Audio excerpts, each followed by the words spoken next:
Le doy la bienvenida. Hoy es domingo, el 15º del tiempo ordinario. Hemos recorrido un hermoso camino durante estas semanas del tiempo ordinario de la mano del Evangelio según San Mateo.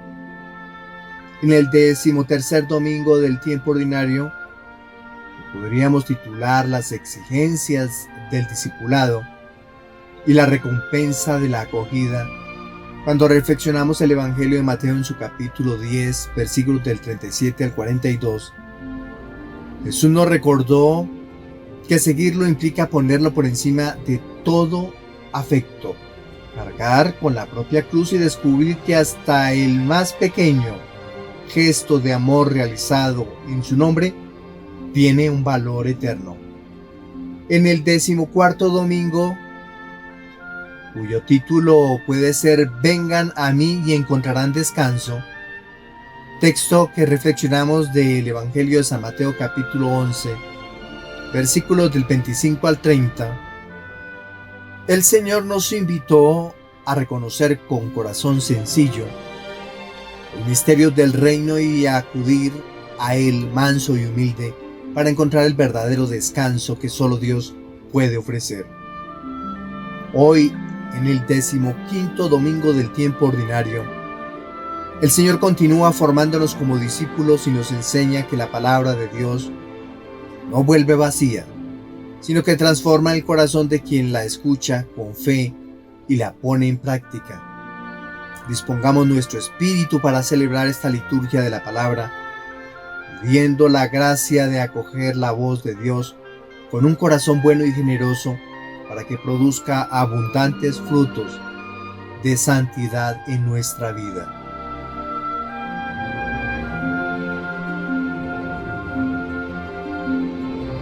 Les anuncio la buena noticia de nuestro Señor Jesucristo, según San Mateo, capítulo 13, versículos desde el 1 hasta el 23.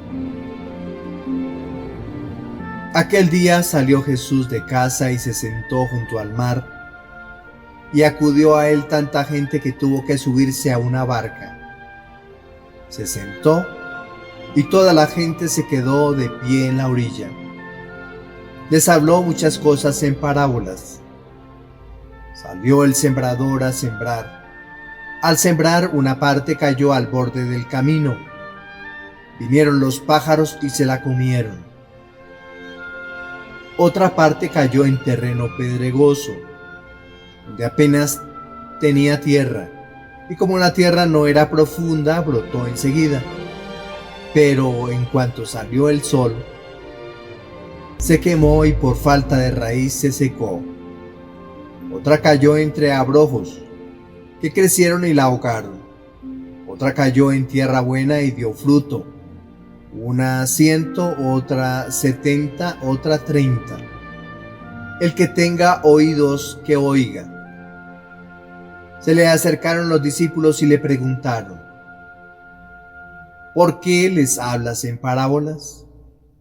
Él les contestó: a ustedes se les ha dado a conocer los secretos del reino de los cielos, y a ellos no, porque al que tiene se le dará y tendrá de sobra, y al que no tiene se le quitará hasta lo que tiene.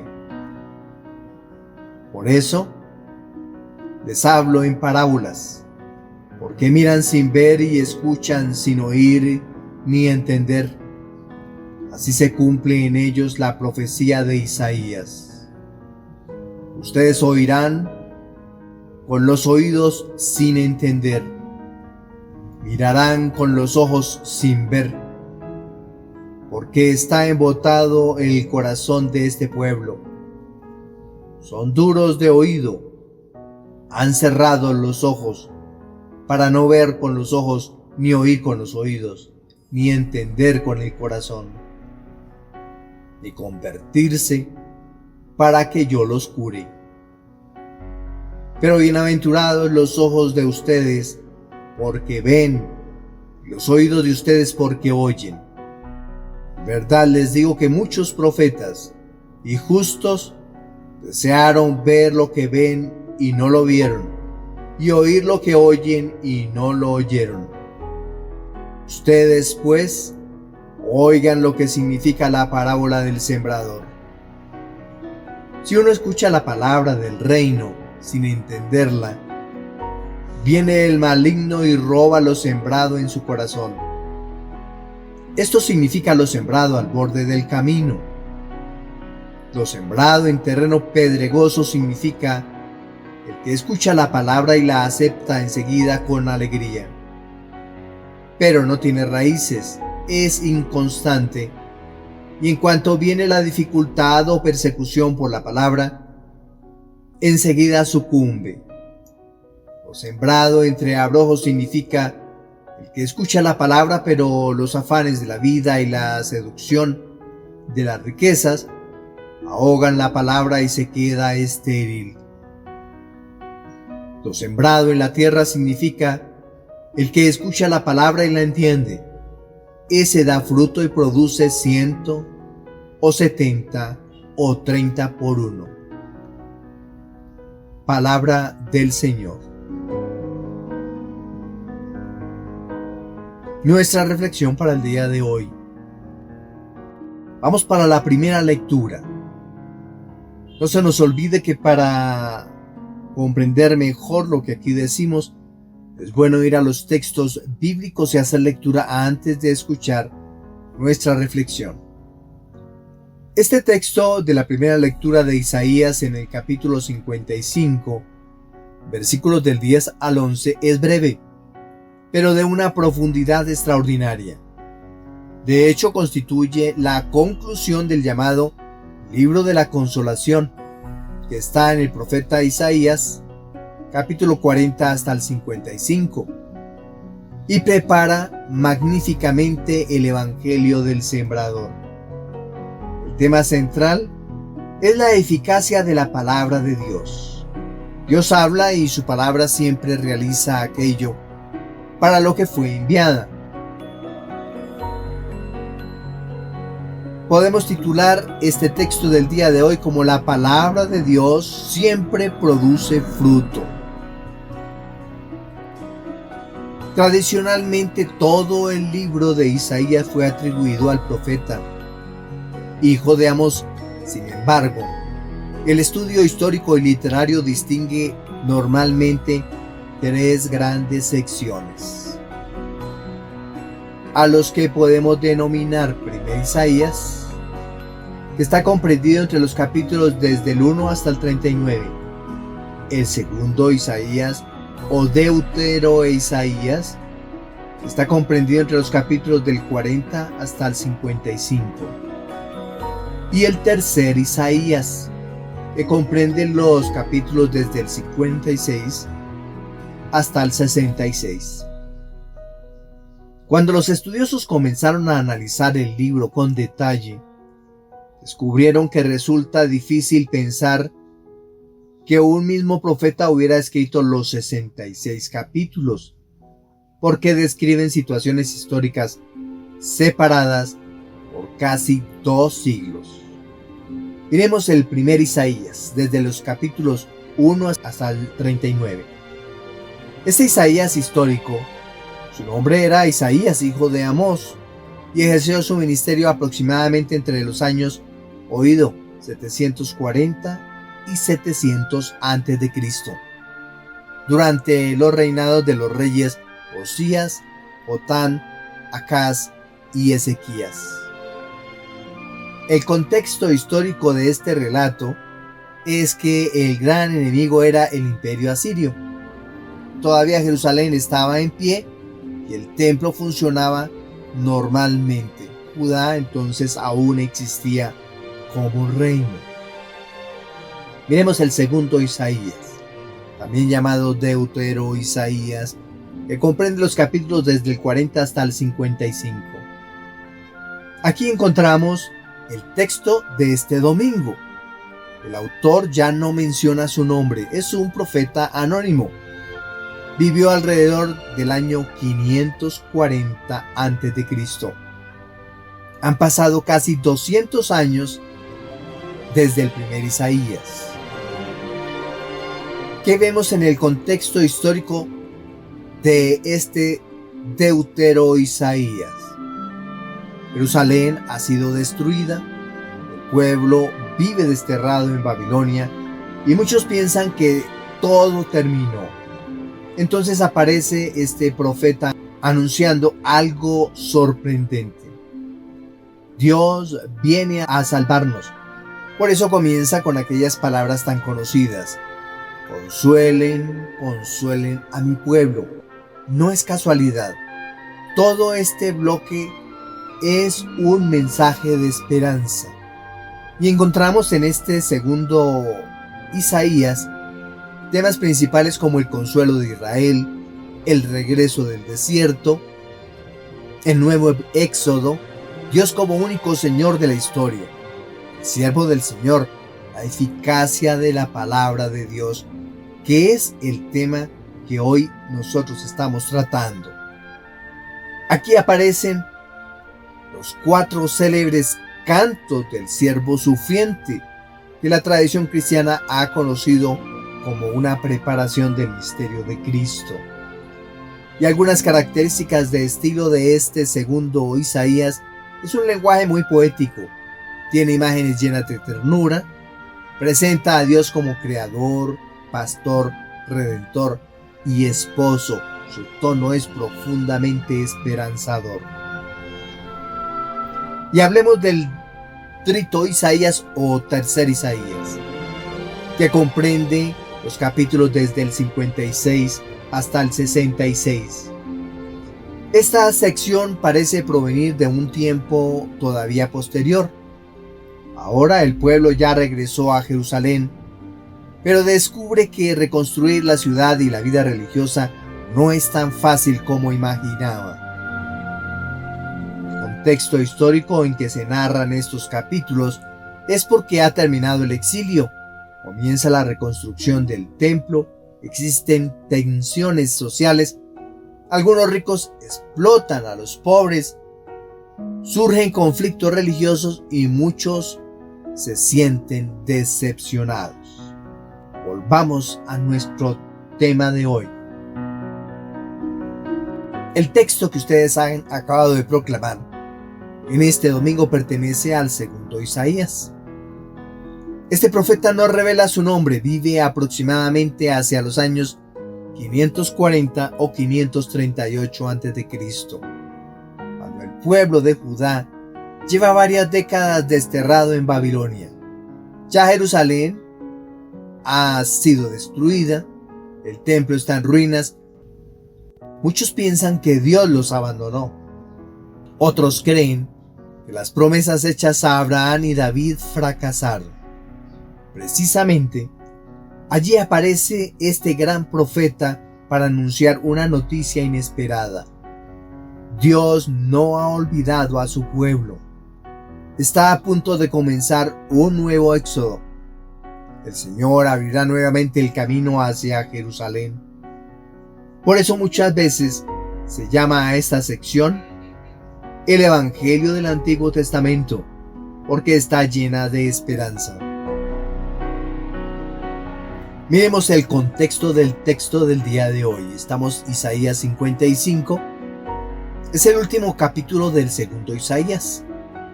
Todo el capítulo es una gran invitación. Comienza diciendo: todos los sedientos vengan por agua. Es una invitación gratuita. No hay que comprar la salvación, no hay que merecer el amor de Dios, simplemente hay que acudir a Él. Más adelante el profeta dice: busquen al Señor mientras se deja encontrar. Y termina con la certeza de que las promesas divinas se cumplirán. Es precisamente allí donde aparecen los versículos 10 y 11. Son la garantía final. ¿Por qué podemos confiar? Porque la palabra de Dios nunca falla. Un detalle bien hermoso que hemos encontrado en estos dos versículos. Están construidos mediante una comparación. Primero el profeta habla de la naturaleza, después habla de Dios. La lógica es muy sencilla. Si la lluvia nunca cae inútilmente, mucho menos la palabra de Dios, es un argumento de parte de una experiencia cotidiana. Todos los campesinos entendían perfectamente esta imagen. Y vamos a ver los versículos. Versículo 10. Como bajan la lluvia y la nieve desde el cielo, y no vuelven allá sin empapar la tierra. Aquí encontramos una observación muy sencilla. La lluvia tiene una misión. No cae únicamente para humedecer. Tiene un propósito. Empapar, fecundar, hacer germinar, dar semilla, dar pan. Observemos el movimiento. Desciende del cielo, toca la tierra, produce vida, no regresa sin haber cumplido su misión. En el mundo bíblico la lluvia era uno de los mayores signos de bendición. En Palestina prácticamente no existen grandes ríos que rieguen los cultivos. Toda la agricultura depende de las lluvias estacionales. Por eso cuando llueve, Dios está bendiciendo. Cuando no llueve aparece el hambre. Así que la imagen resulta extraordinariamente poderosa. Algo muy interesante. El texto menciona 4 efectos. La lluvia empapa la tierra, la fecunda, la hace germinar, produce alimento. Es un proceso completo. Primero transforma la tierra, después aparece la semilla, luego nace la planta, finalmente llega el pan. Dios no piensa únicamente en el agricultor, también piensa en quien comerá ese pan. Es una cadena de vida. Versículo 11. Aquí aparece el centro del texto. Así será mi palabra que sale de mi boca. No dice como una palabra humana. Dice mi palabra. En la Biblia, la palabra nunca es simplemente información. Para nosotros, hablar puede consistir únicamente en transmitir ideas. Para los hebreos no. La palabra realiza, produce, transforma, crea. Basta recordar el comienzo del Génesis. Dijo Dios y apareció la luz. Dijo Dios y apareció la vida. La creación nace mediante la palabra divina. Isaías entonces recoge exactamente esa misma idea. La palabra sigue teniendo hoy la misma fuerza creadora. Dice el texto bíblico, no volverá a mí vacía. Esta expresión es maravillosa. Literalmente significa no regresará con las manos vacías. No volverá sin resultados. Nunca fracasa. Aquí aparece una diferencia enorme entre Dios y nosotros. Nosotros hablamos y muchas veces nadie escucha. Prometemos y no cumplimos. Enseñamos y no convencemos. Pero Dios no. Cuando Dios habla, algo comienza a cambiar. Quizá lentamente, quizá de forma invisible, pero siempre eficazmente. Sigue diciendo el texto, cumplirá mi voluntad, no la nuestra. A veces escuchamos la palabra esperando que confirme nuestras ideas, pero ocurre exactamente lo contrario. La palabra viene para conformarnos a la voluntad de Dios. No cambia Dios de opinión, no cambia, nos cambia a nosotros. Y sigue diciendo el texto, llevará a cabo mi encargo. Aquí aparece algo como un mensajero. En hebreo la palabra es enviada. Tiene una misión. Y solamente regresa cuando termina esa misión. Es una imagen profundamente dinámica. No es una palabra encerrada en un libro, es una palabra que sale, camina, trabaja, transforma, produce vida. ¿Qué podríamos decir de ese texto para nosotros? Esa lectura plantea una pregunta muy concreta. ¿Qué sucede cuando escucho la palabra de Dios? Porque el problema nunca está en la semilla. El problema será desarrollado precisamente en el Evangelio del Sembrador. La semilla siempre posee vida. La palabra siempre tiene fuerza. Lo que cambia es el terreno donde cae. Por eso, la liturgia une admirablemente Isaías 55 con el Evangelio de Mateo que hoy hemos proclamado en su capítulo 13. Isaías afirma que la palabra es eficaz por naturaleza. Jesús explica que sus frutos dependen también de la disposición del corazón que la recibe. No porque la palabra pierda poder, sino porque Dios respeta la libertad humana. ¿Y qué podemos concluir? Isaías no pretende enseñarnos una teoría sobre la Escritura.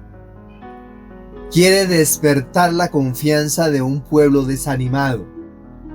El mismo Dios que hace descender la lluvia para fecundar la tierra, sigue enviando su palabra para recrear la vida en su pueblo, triste y acongojado. En tiempos de esterilidad espiritual, de cansancio o de aparente fracaso, esta lectura nos invita a no desconfiar de la fuerza del Evangelio. Aunque sus efectos no siempre sean inmediatos o visibles, la palabra de Dios jamás es estéril. Cuando encuentra un corazón abierto, transforma la existencia, hace brotar frutos de conversión y cumple infaliblemente el designio salvador de Dios. La propuesta del Salmo. Mientras Isaías afirma que la palabra de Dios es como la lluvia que fecunda la tierra, el Salmo de hoy, el 64 y 65, según la numeración hebrea, contempla precisamente esa tierra fecundada y estalla en un himno de acción de gracias. El título de este salmo es Yahvé, Señor de la creación, fecunda la tierra y sostiene la vida de su pueblo. También la podemos denominar como la creación entera. Canta la bondad del Dios que da vida. Después de escuchar al profeta Isaías afirmar que la lluvia nunca cae inútilmente y que la palabra de Dios siempre produce fruto, la Iglesia pone en nuestros labios este hermoso salmo de acción de gracias. No es una súplica, no es un lamento, es un himno de reconocimiento. El salmista contempla los campos cubiertos de trigo, las lluvias que llegan a su tiempo, los rebaños que pastan y los valles llenos de vida.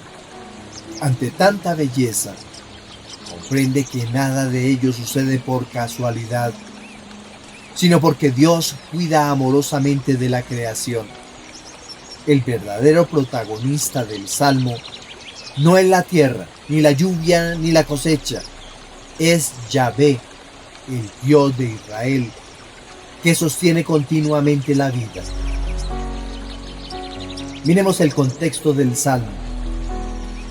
Probablemente este himno era cantado durante alguna fiesta de acción de gracias por la cosecha. Israel era un pueblo profundamente agrícola. Vivía pendiente de las lluvias y, a diferencia de Egipto, que dependía de las crecidas del río Nilo, la tierra de Israel esperaba cada año a las lluvias tempranas y tardías para asegurar la cosecha. Por eso, cuando el campo producía fruto, el israelita no decía qué buen invierno tuvimos. Decía, el Señor ha visitado nuestra tierra. Esta es una diferencia enorme con nuestra mentalidad moderna. Nosotros solemos hablar del clima. La Biblia habla de la providencia de Dios. Miremos este gran mensaje que nos trae el Salmo. Todo el Salmo gira alrededor de una sola certeza: Dios no abandona la obra de sus manos. El universo no camina solo. Dios continúa actuando, continúa regando, continúa bendiciendo, continúa sosteniendo la vida. No es un Dios lejano, es un Dios cercano que hace posible cada cosecha y cada alimento que llega a nuestra mesa. Miremos cómo se desarrollan los versículos. La primera estrofa dice: tú cuidas la tierra, la riegas y la enriqueces sin medida. La acequia de Dios va llena de agua, preparas los trigales. Todo comienza con Dios. El sujeto de todos los verbos es Él. No dice la tierra produce, dice tú cuidas, tú riegas, tú enriqueces, tú preparas. El salmista reconoce que detrás de cada fruto está la mano providente del Señor. Tú cuidas la tierra.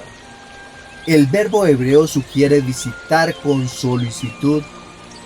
No se trata simplemente de mirar desde lejos. Dios visita la tierra como un padre visita a sus hijos. Está pendiente de ella, la acompaña, la sostiene. La enriquece sin medida. Esta expresión indica abundancia. Cuando Dios bendice, nunca lo hace con mezquindad. Su generosidad siempre supera nuestras expectativas. La acequia de Dios es una expresión bellísima. No debemos imaginar un canal construido por el hombre. Es una imagen poética para hablar de los depósitos celestiales de donde Dios hace brotar las lluvias. En la mentalidad bíblica, toda el agua pertenece a Dios. Él la administra para dar vida a la creación. Echemos ojo a la segunda estrofa. Así preparas la tierra, riegas los surcos, igualas los terrones.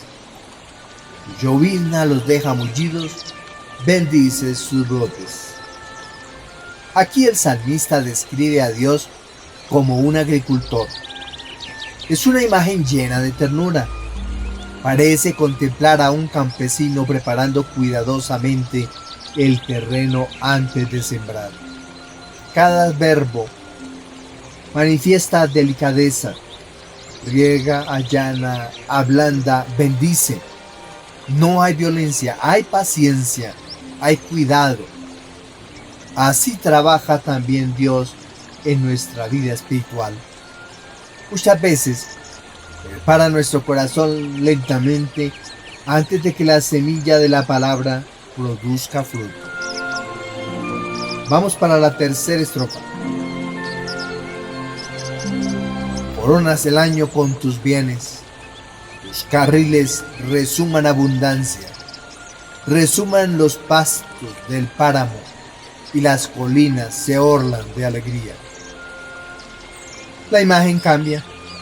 Ahora ya no vemos el trabajo del agricultor, vemos el resultado. El año aparece coronado, la cosecha ha llegado, todo rebosa abundancia. La palabra coronas expresa que el año alcanza su plenitud gracias a la bendición divina.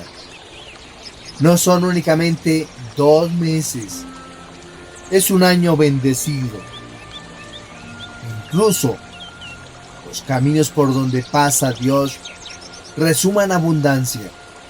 Es una imagen profundamente poética, como si las huellas del Señor dejaran fertilidad allí donde pasa. Cuarta estrofa. Las praderas se cubren de rebaños y los valles se visten de mieses que aclaman y cantan. El salmo termina casi personificando la naturaleza. Los campos cantan, los valles aclaman. La creación entera participa de una inmensa liturgia. San Francisco de Asís comprendió maravillosamente esta espiritualidad cuando llamaba hermanos al sol, al agua y a la tierra, porque veía en toda la creación un reflejo de la bondad del Creador. La creación no es un Dios, pero sí es un inmenso libro abierto que habla continuamente de Dios. Miremos este estribillo. La semilla cayó en tierra buena y dio fruto. Esta es la antífona que vamos nosotros repitiendo, acompañando al salmista. Este versículo no pertenece literalmente al Salmo. Es un estribillo litúrgico tomado del Evangelio que hemos escuchado ya al proclamar. La Iglesia lo introduce para unir las tres lecturas. Habla Isaías de la lluvia. El Salmo mostró la tierra fecundada. Ahora el Evangelio hablará de la semilla sembrada por Cristo. Todo conduce a una misma enseñanza. Dios hace todo lo necesario para que haya fruto. Él envía su lluvia, Él bendice la tierra, Él siembra la semilla. La gran pregunta ya no será si la palabra tiene fuerza, sino qué clase de tierra somos nosotros. Aparte de todos los aportes que este salmo nos hace, también corrige una tentación muy actual. Creer que todo depende exclusivamente del esfuerzo humano. Es cierto que el agricultor trabaja, prepara la tierra y siembra con dedicación, pero sabe que hay algo que no puede producir por sí mismo: la lluvia, el crecimiento y la vida. Del mismo modo, nosotros colaboramos con Dios mediante nuestro trabajo, nuestras decisiones y nuestro compromiso. Pero el fruto último es siempre un don de su gracia. Cada vez que damos gracias antes de los alimentos, reconocemos precisamente lo que canta este salmo. Detrás del pan de cada día están la tierra, el trabajo humano y sobre todo la bendición de Dios. Por eso, el creyente vive en una actitud permanente de gratitud, porque descubre que todo cuanto sostiene su vida procede en última instancia de las manos generosas de Yahvé, el Señor de la creación y de la historia. Nuestra segunda lectura. El texto que hoy hemos proclamado es del apóstol San Pablo a la comunidad de Roma en su capítulo 8, versículos desde el 18 hasta el 23.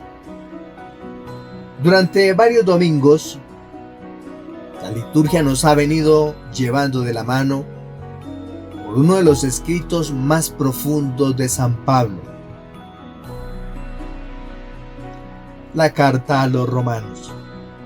No se trata de enseñanzas aisladas, sino de un camino de fe que conduce a una gran conclusión. En Jesucristo, Dios ha inaugurado una humanidad nueva llamada a planificar, llamada a participar de su misma vida. Hagamos un breve recorrido por este camino. Miremos el primer momento: la reconciliación con Dios. Pablo nos enseñó que nadie puede salvarse por sus propias obras. Todos somos pecadores y necesitamos la gracia de Dios. Esta gracia se nos ofrece gratuitamente por medio de Jesucristo y la acogemos mediante la fe.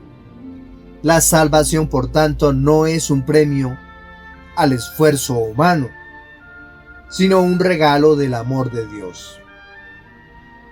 Observemos el segundo momento de la carta de San Pablo a la comunidad de Roma: la paz que nace de la justificación. Después escuchamos que, al ser justificados por la fe, hemos quedado en paz con Dios. Ya no somos enemigos, ya no vivimos bajo la condena.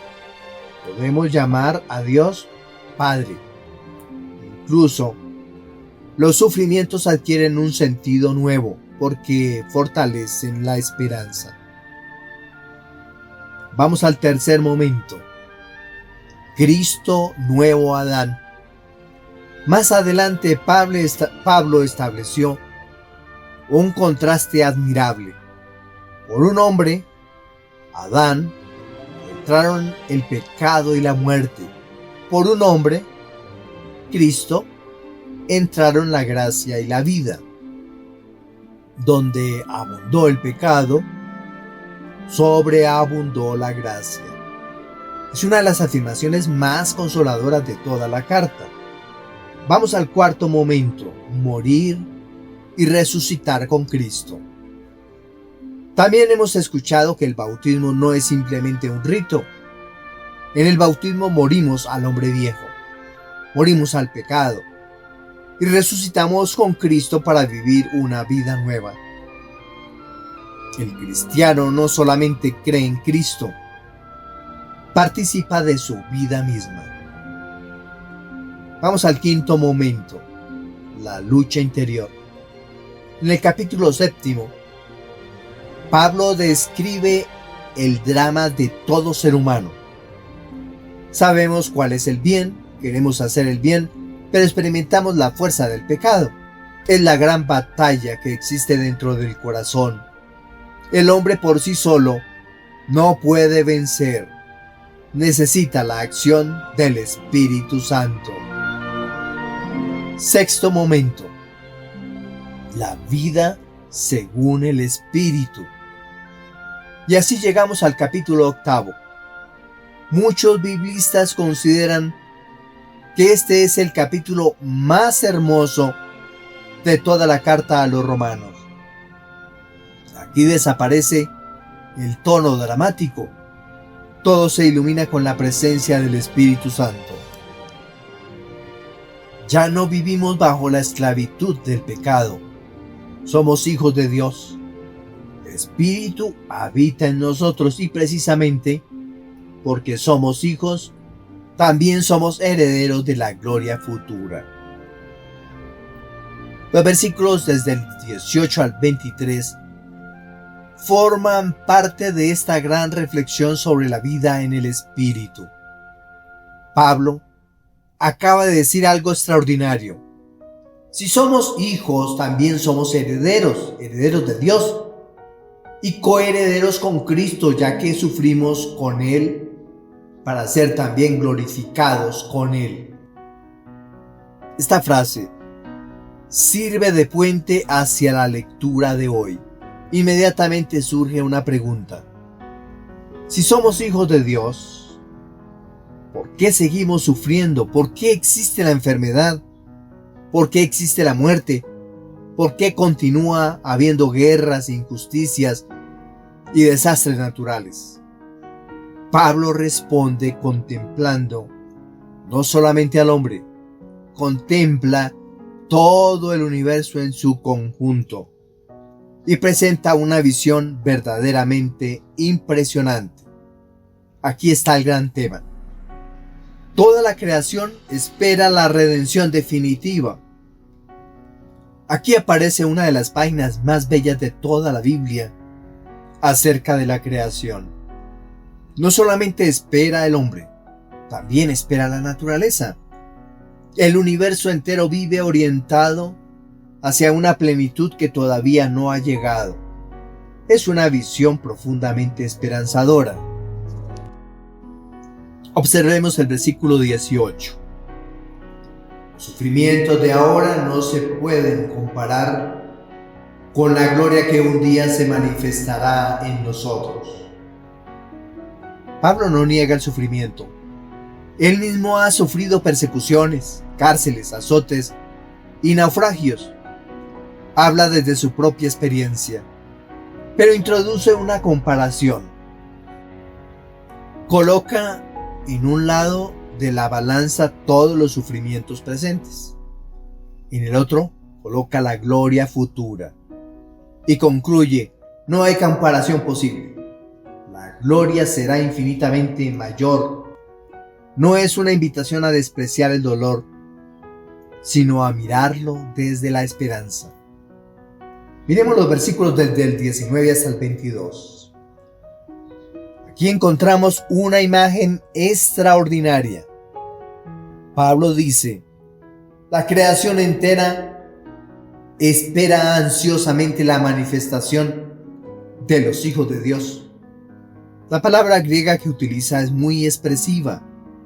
Apokaradokia describe a alguien que estira el cuello para mirar hacia el horizonte, esperando con impaciencia la llegada de algo muy deseado. Toda la creación aparece personificada, como si los montes, los mares, los árboles, los animales esperaran el momento de la restauración definitiva. No porque tengan conciencia humana, sino porque toda la creación participa de algún modo en las consecuencias del pecado y anhela la plenitud del plan de Dios. Sigue diciendo el texto: fue sometida a la frustración. La palabra griega mataiotes significa vaciedad, caducidad, fragilidad, incapacidad para alcanzar por sí misma la plenitud. Pablo está recordando el relato del Génesis. Después del pecado de Adán, no solo el hombre sufrió las consecuencias, también la tierra quedó marcada por el sufrimiento, espinas, fatiga, muerte. Todo el universo quedó afectado. Y sigue diciendo el texto: toda la creación gime. Aquí aparece una imagen conmovedora. La creación gime, pero no gime de desesperación. Gime como una mujer que está dando a luz. El dolor del parto anuncia una vida nueva. No es el gemido de la muerte, es el gemido del nacimiento. Pablo transforma así nuestra manera de mirar el mundo. La historia no se dirige al caos, sino al alumbramiento de la nueva creación inaugurada por Cristo. Versículo 23. También nosotros que poseemos las primicias del Espíritu. Los cristianos ya hemos recibido el Espíritu Santo, pero todavía no hemos alcanzado la plenitud. Vivimos entre el ya y el todavía no. Ya somos hijos de Dios, pero aún esperamos la manifestación plena de la filiación. Ya hemos sido salvados, pero todavía aguardamos la redención definitiva de nuestro cuerpo. Esta es una característica esencial de la esperanza cristiana. Este texto tiene una fuerza extraordinaria para nuestro tiempo. Vivimos en un mundo marcado por guerras, violencia, enfermedades, mentira, crisis ecologistas y tantas incertidumbres. San Pablo no ofrece un optimismo ingenuo ni promete una vida sin dificultades. Nos invita a mirar la historia con los ojos de la fe. Dios no ha abandonado su creación. El universo entero camina hacia una consumación en Cristo. Por eso, el cristiano no vive instalado en el pesimismo. Trabaja por la justicia, cuida la creación y alivia el sufrimiento de los demás porque sabe que todo ello forma parte del proyecto de Dios. Cada gesto de amor, de reconciliación y de cuidado de la casa común anticipa de algún modo esa creación nueva que un día alcanzará su plenitud. Esta lectura conecta así de la siguiente manera. La liturgia une admirablemente las tres lecturas de este domingo. En Isaías, la palabra de Dios desciende como la lluvia y nunca vuelve sin producir fruto. En el Salmo, contemplamos una tierra fecundada que canta la generosidad del Creador. En Romanos, esa misma creación aparece esperando la manifestación gloriosa de los hijos de Dios. Todo prepara el Evangelio del Sembrador. Dios ya ha sembrado la semilla de su reino. La palabra es eficaz, la creación está llamada a la plenitud. Y ahora, la pregunta decisiva es si nuestro corazón será una tierra buena donde la semilla pueda crecer y dar fruto abundante. Esperemos la respuesta. La propuesta del Evangelio. Hoy iniciamos uno de los capítulos más bellos del Evangelio según San Mateo. No comenzamos simplemente una nueva parábola. Comenzamos un nuevo discurso de Jesús. Quienes han seguido nuestras reflexiones dominicales seguramente recuerdan que San Mateo no escribió su Evangelio como una simple biografía de Jesús.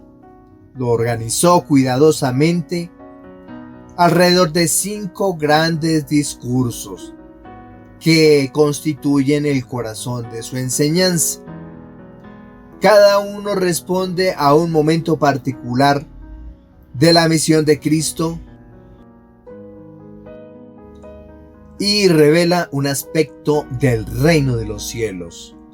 Hoy entramos en el tercero de ellos. Los 5 grandes discursos de Mateo, muchos estudiosos ven en estos 5 discursos un paralelo con los 5 libros de Moisés, que llamamos el Pentateuco. Así como Moisés entregó la ley a Israel, Jesús, el nuevo y definitivo Maestro, entrega la enseñanza del reino a la nueva comunidad de los discípulos. Cada discurso concluye con una fórmula semejante. Cuando Jesús terminó estas palabras, esta repetición muestra que Mateo quiso marcar claramente el final de cada gran bloque de enseñanza. Tema que hemos tratado en nuestra clase de San Mateo, el Maestro del Reino, de quienes se inscribieron a esta asignatura. Echemos una mirada a cada uno de los discursos. Primer discurso. Es un discurso que se da en el monte entre los capítulos del 5 al 7. Es la gran carta magna del reino de Dios. Jesús sube al monte como Moisés subió al Sinaí, pero ahora no entrega unas tablas de piedra, entrega una ley escrita para el corazón. Allí vamos a encontrar las bienaventuranzas, la sal de la tierra, la luz del mundo. En fin, todo este discurso responde a una pregunta: ¿cómo debe vivir quien pertenece al reino de Dios? Jesús presenta entonces el ideal de vida del discípulo. No se trata únicamente de cumplir mandamientos, se trata de vivir como hijos de Dios. En el segundo discurso, el discurso apostólico que está en el capítulo 10, gira alrededor de la misión. Jesús habla de elección de los 12, de confiar en la providencia. Los últimos domingos hemos escuchado precisamente la parte final de este discurso. Recordemos algunas enseñanzas. Quien ama a su padre o a su madre más que a mí no es digno de mí. Después escuchamos: vengan a mí todos los que están cansados. Aunque pertenece al capítulo siguiente, esta invitación aparece como la respuesta misericordiosa de Jesús a quienes experimentan el peso de la misión. En resumen, el discurso apostólico responde a otra pregunta: ¿cómo debe anunciar el reino quien ha sido llamado por Cristo? Hoy comenzamos el tercer discurso, llamado el discurso parabólico, contenido en el capítulo 13. Ahora cambia completamente el escenario. Ya no estamos en el monte, ya no estamos en el camino de la misión. Ahora Jesús comienza a enseñar mediante parábolas. Y surge una pregunta: ¿qué es realmente el reino de los cielos? Todo el capítulo 13 intenta responder esa pregunta. Por medio de imágenes tomadas de la vida cotidiana, Jesús revela el misterio del reino. Hablará de el sembrador, la cizaña, el grano de mostaza, la levadura, el tesoro escondido, la perla preciosa, la red lanzada al mar. Cada parábola ilumina un aspecto distinto del reino.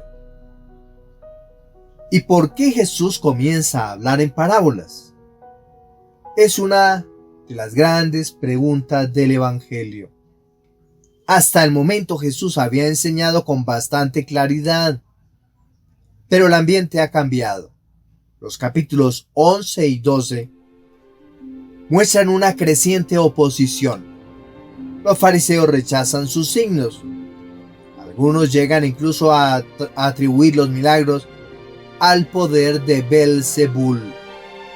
La incredulidad comienza a endurecer muchos corazones. Entonces, Jesús adopta el lenguaje de las parábolas. No porque quiera ocultar la verdad, sino porque la parábola obliga al oyente a tomar posición. Quien escucha con un corazón abierto descubre el mensaje. Quien escucha con prejuicios solamente oye un relato sobre semillas, campos o pescadores. Las parábolas son al mismo tiempo revelación e invitación a la conversión. El capítulo 13, que hoy hemos proclamado, comienza con una frase muy significativa. Aquel mismo día, salió Jesús de la casa y se sentó junto al lago. San Mateo rara vez introduce un dato sin alguna intención. Salió de la clase, salió de la casa. En el relato, la casa representa el ámbito donde Jesús ha instruido a sus discípulos y ha respondido a quienes se acercan a él. Al salir y dirigirse al lago, su enseñanza adquiere una dimensión pública y universal. Desde ese momento, habla a una multitud compuesta por personas de muy diversa disposición interior. Hablemos del lugar. Mateo dice que Jesús se sentó junto al mar. Se trata del mar de Galilea, también llamado lago de Genesaret o mar de Tiberíades. Algo importante, a pesar de que lo llaman mar, por la rudeza de su comportamiento, es simplemente un lago de agua dulce. Este era el centro de la vida en Galilea. Alrededor del lago se encontraban poblaciones como Cafarnaún, Betsaida y Magdala. Allí trabajaban pescadores, agricultores y comerciantes. Precisamente por eso Jesús toma ejemplos de que todos podrían comprender: la semilla, la tierra, la levadura, la pesca, el trigo, la mostaza. No habla con conceptos abstractos, habla desde la vida cotidiana. Un detalle muy hermoso es que Mateo añade a la multitud que era grande, que Jesús se subió a una barca y se sentó. mientras la gente permanecía en la orilla. Este detalle tiene también un valor simbólico. En la tradición bíblica, sentarse es la postura propia del maestro que enseña con autoridad. Los que se encuentran a la orilla pues están en gran dificultad, pueden volver a lo suyo, están entre la complicación, están entre la dificultad, están en esa orilla.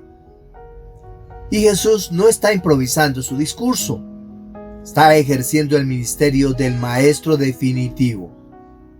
La barca, por su parte, ha sido vista desde los primeros siglos como una imagen de la iglesia, desde la cual Cristo continúa anunciando su palabra al mundo. Todo está preparado.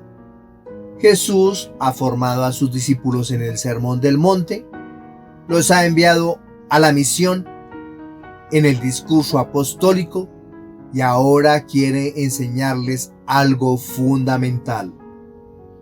El reino de los cielos ya ha comenzado a sembrarse en el mundo, pero el fruto dependerá también de la acogida que encuentre en el corazón de cada persona.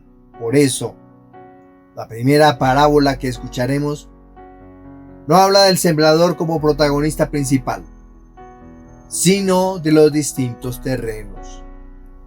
La verdadera pregunta que recorrerá todo este domingo no será cómo siembra Dios, sino qué clase de tierra soy yo para recibir la palabra.